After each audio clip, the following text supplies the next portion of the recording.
Samantala, presyo ng itlog sa pamilihang bayan ng Calasiao tumaas ng hanggang 10 piso ang kada tray depende sa laki.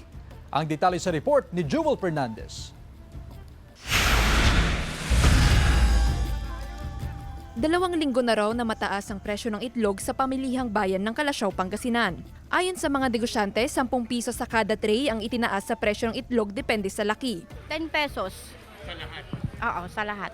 Yung dating presyo ng large na 210, naging 220, 225 na. Ang medium, ang halagang 190, naging 210 na. Yung small, 185.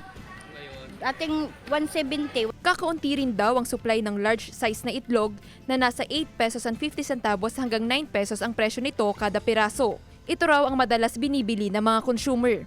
Nasa 8 pesos ang kada piraso ng medium size at 7 pesos naman per piece sa small size. Taliwas sa sinabi ng ilang negosyante, mababa pa rin ang presyohan ng itlog sa malaking bahagi ng bansa dahil sa oversupply. Ayon yan sa Samahang Industriya ng Agrikultura o SINAG.